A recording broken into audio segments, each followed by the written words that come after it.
अस्सलाम वालेकुम रहमतुल्लाहि वबरकातुहू।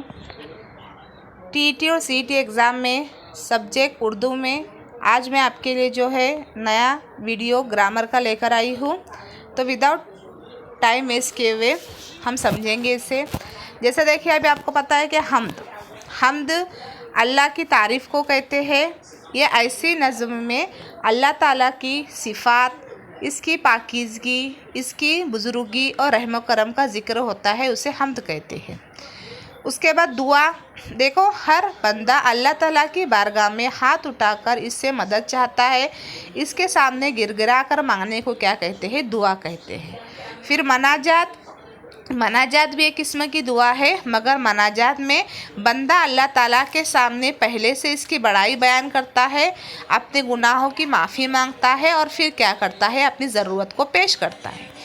अब नात, आपको पता है कि हज़रत मोहम्मद सल्लल्लाहु अलैहि वसल्लम की तारीफ़ को नात कहते हैं। नात में हुज़ूर सल्लल्लाहु अलैहि वसल्लम की सवाने, अखलाक, किरदार और आपकी ज़िंदगी के वाक़यात वगैरह का क्या किया जाता है? ज़िक्र किया जाता है। उसके बाद है मनक़बत, हुज़ूर सल्लल्लाहु अलैहि वसल्लम के रिश्तेदार, अज़ीज़ व अरकाब, असहाबाए कराम और बुज़ुर्गान दीन का ज़िक्र जिस नज़म में होता है, इसे क्या कहते हैं? मनक़बत कहते हैं। नेक्स्ट देखेंगे, आप देखिए यहाँ पर जुमलों की किस्में। आप देखो, पहली जो जुमलों की किस्म है वो है बयानिया जुमला, है ना। अब बयानिया जुमला यानी क्या? तो देखो, जैसा कि मदीने में सख्त कहत पड़ा हुआ था, सहाबी ने कुएं की बकिया कीमत भी अदा कर दी, वो सफाई पसंद थे। हज़रत उस्मान रज़ियल्लाहु अन्हा ने सारा गल्ला ज़रूरतमंद आवाम में तकसीम कर दिया। इनकी खिलाफत का ज़माना तकरीबन 11 साल रहा। तो देखो, इन जुमलों में से हमें कुछ बातों का पता चलता है। मसलन पहले जुमले से मदीने में कहत पड़ने की खबर मालूम हुई। दूसरे जुमले में भी कुछ बातें बताते हैं। ऐसा जुमला जिससे किसी वाक़ये की खबर मिलती हो, इसे क्या कहते हैं? बयानिया जुमला कहते हैं, ना। बयानिया जुमला का मतलब क्या है कि किसी वाक़ये की क्या मिलती है? हमको खबर मिलती है। ऐसे जुमले को क्या कहते हैं? बयानिया जुमला कहते हैं। अब उसके बाद देखो, जुमले देखो, कहत पड़ा हुआ था, है ना, कीमत अदा कर दी, तकसीम कर दिया। इनसे पता चलता है कि जुमलों में बयान किए जाने वाले काम हुए हैं। जब किसी जुमले से काम होने या करने की खबर मिलती है तो इसे क्या कहते हैं? मुस्बत जुमला कहते हैं, है ना। यानी जिस जुमले से किसी के काम होने की या करने की क्या मिलती है? खबर मिलती है, तो इसे क्या कहेंगे? मुस्बत जुमला। अब मनफी जुमला क्या किसे कहेंगे? जैसे देखो, कहत नहीं पढ़ा था, कीमत नहीं अदा की, तकसीम नहीं किया, एक लफ्ज़ नहीं बढ़ा देने से जुमला क्या होता है? उलट माने देने लगता है। ऐसे जुमले को क्या कहते हैं? मनफी जुमला कहते हैं। है बस समझ में। मुस्बत जुमले में नहीं या ना का अगर इजाफा कर दिया जाए तो जो जुमला बनता है, कौन सा बनता है? मुस्बत जुमला। उसके बाद अगला देखेंगे इस्तिफामिया जुमला, है ना। अब यहाँ देखो, कुछ सवालात है। आह फलक पर क्यों जाती है? बरसरे पैकार कौन है? बीबी रुकैया कौन थी? शाम की फ़िज़ा आमतौर पर कैसी होती है? शायर ने सुर्ख बादलों को क्या कहा है? देखो, आप जानते हैं कि सवालात भी क्या होते हैं? जुमले हैं, लेकिन इनमें कुछ बातें पूछी गई है ना, सवाल किए गए हैं। जिस जुमले में कोई बात पूछी जाती है या किसी इस्म के बारे में सवाल किया जाता है तो इसे जो है इस्तिफामिया जुमला कहते हैं, यानी सवालिया जुमला। ऐसे जुमले के जो खात्मे पर या ख़त्म होने पर जो है कौन सी अलामत लगाई जाती है? सवालिया जो निशान है वो क्या किया जाता है? लगाया जाता है। इस्तिफामिया जो जुमले हैं, इसमें कुछ खास अल्फाज ज़रूर इस्तेमाल किए जाते हैं। जैसे ऊपर दिए गए जुमले में देखें ना, क्यों, कौन, किसे, कहाँ वगैरह। आई बात समझ में। अब देखो, इसमें क्या कहा गया है कि झेल के जुमलों को इस्तिफामिया जुमलों में तब्दील कीजिए। बूढ़ी काकी ज़मीन पर पड़ी रहती, तो कौन ज़मीन पर पड़ी रहती थी, है ना, कौन रोने लगी थी। तो ऐसे जुमले जिसके बारे में क्या होता है? सवाल किया जाता है ना। जिस जुमले में कोई बात पूछी जाए या इसम के बारे में सवाल पूछा जाए, ऐसे जुमले को क्या कहते हैं? इस्तिफामिया जुमला कहते हैं। अगला जो है वो है अमरिया जुमला। अब अमरिया जुमला ने क्या, देखो यहाँ पर, यहाँ देखिए, मैंने तुझ पर जो ज्यादती की मुझे इसका बदला ले ले, खूब जोर से पकड़, जाके अम्मा से मांग और लाओ, मेरा हाथ पकड़कर वहाँ ले चलो जहाँ मेहमानों ने खाना खाया था, मुझे माफ़ कर दो, काकी उठो खाना खा लो, इसका बुरा ना मानना। इन जुमलों के फुकरे में ले के, ज़ोर से पकड़, मांग, लाओ, ले चलो, उठो खा लो, बुरा ना मानना से किसी बात या काम का हुक्म दिया जाना मालूम हो रहा है ना। फुकरों को माफ़ कर दो, उठो खा लो से मालूम होता है कि इसे बोलने वाला किसी से दरख्वास्त कर रहा है। इस तरह मिसाल के आखिरी जुमलों में बुरा ना मानना फुकरे से पता चल रहा है कि किसी काम को न करने का हुक्म दिया जा रहा है। ऐसे जुमलों में फ़ेल की अहमियत होती है। जिस फ़ेल से किसी बात का हुक्म दिया जाए या दरख्वास्त या नसीहत की जाए, इस फ़ेल को क्या कहते हैं, अम्र कहते हैं, है ना।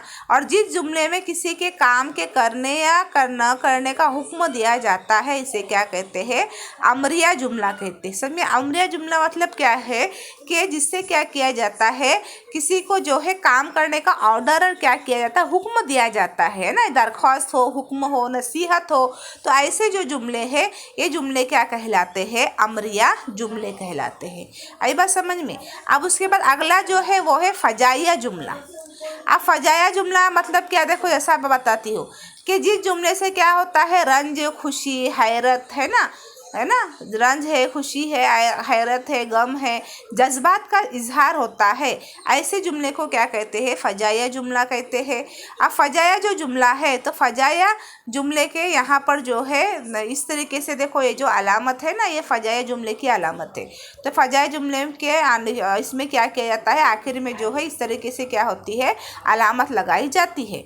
अब यहाँ देखो, जैसा कि ए चोर, है ना, कैदी, ठहरे रहना, ए ठहरो ठहरो, तो यहाँ पर जो भी अलामत लगाई जाती है, तो ये जो जुमले हैं वो क्या कहलाते हैं, फजाइया जुमले कहलाते हैं। अब उसके बाद देखो, इजाफी तरकीब, मज़ाफ़ अलिया, मज़ाफ़, हुर्फ़ इजाफ़त। अब यहाँ देखो, अपनी बातचीत के दौरान हम ऐसे जुमले इस्तेमाल करते हैं। ये मेरे दोस्त का मकान है, अचानक पतंग की डोर कट गई, दरख्त के पत्ते सूख गए। इन जुमलों में दोस्त का घर, पतंग की डोर, दरख्त के पत्ते, फुकरे खास बनावट में है, जिसे क्या कहते हैं, इजाफी तरकीब कहते हैं। आमतौर पर उर्दू इजाफी तरकीबों में 3 लफ्ज़ अज्जा शामिल होते हैं, जिसमें जो है जेल के खाके में समझा जाता है।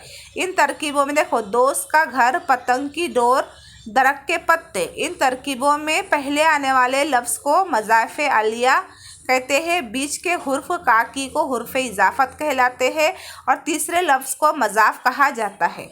अब देखो, एक जुमला है हजाज का सफ़र। अब हजाज तो यह मज़ाफ़ हजाज क्या हो गया, मज़ाफ़ अलिया, है ना। काय क्या हो गया, हुर्फ इजाफत हुआ, और सफ़र क्या हो गया, मज़ाफ़ हुआ। इनकलाब, मज़ाफ़ अलिया की हुर्फ इजाफत, और मज़ाफ़ जो है हवाए।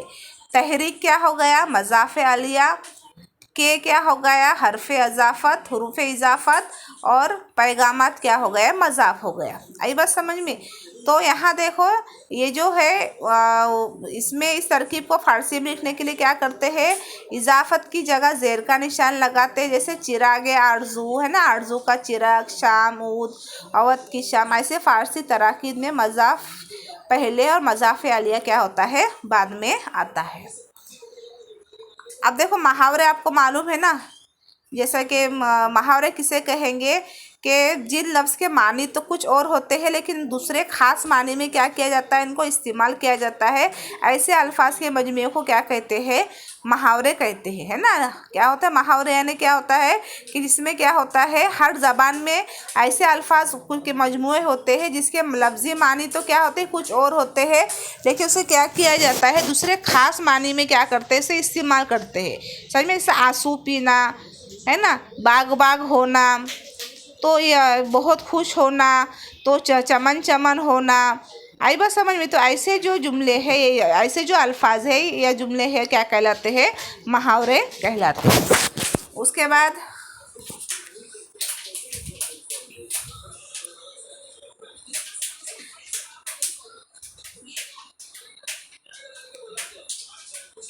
देखो, रोज़मर्रा यानी क्या, तो ज़बान के इस्तेमाल में कुछ अल्फाज और फ़ुकरे अपनी बातों में ज़रूर ले आते हैं जिनके मखसूस माने होते हैं। मसलन जो मखसूस सूरत हाल में इस्तेमाल किए जाते हैं, मसलन देखो मिर्च नामा में आने वाले ये फ़ुकरे, खुदा की मार, है ना, तेरी पनाह, मरते दम, क्या मजाल। तो खत कशीदा अल्फाज में खुदा की मार से बोलने वाले का गुस्सा जाहिर हो रहा है और ये कहकर किसी को बदुआ दे रहा है। इलाही तेरी पनाह में फुकरे से हैरत का इजहार होता है।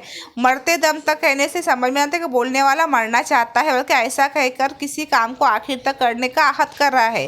क्या मजाल से मालूम हो रहा है कि कहने वाला अपनी बात पर एतबार है। अल्फाजों के ऐसे मजमे को क्या कहते हैं, रोज़मर्रा क्या कहा जाता है। हम ऐसे लफ्ज़ों फ़िक्रों को अपनी रोज़मर्रा की बातचीत में ज़रूर इस्तेमाल करते हैं जिनसे बात में क्या होता है, ज़ोर पैदा होता है। तो ऐसे इसको क्या कहेंगे, हम रोज़मर्रा कहेंगे। उसके बाद देखो, सादा जुमला। हम जो कुछ क्या कहते हैं, बोलते हैं, लिखते हैं, तो हमारे ज़बान की ख़ास तरतीब में आकर जुमला बनता है। जुमले से क्या होता है, कोई बात या ख्याल जाहिर होता है। इसके अल्फाज की तरतीब और लहजे से बोलने वाले के इरादे, ख्याल और जज्बात का क्या होता है, पता चलता है। अब यहाँ देखो, तो ऐसे जो जुमले क्या कहलाते हैं, सादे जुमले कहलाते हैं। जुमले की ऐसी बनावट में क्या होता है, पहले हिस्से को क्या कहते हैं, मुब्तदा कहते हैं, क्योंकि इससे क्या होता है, जुमला क्या होता है, शुरू होता है। दूसरे हिस्से में मुब्तदा के बारे में बात जो बताई जाती है, इसे क्या कहेंगे, खबर कहेंगे। आई बात समझ में।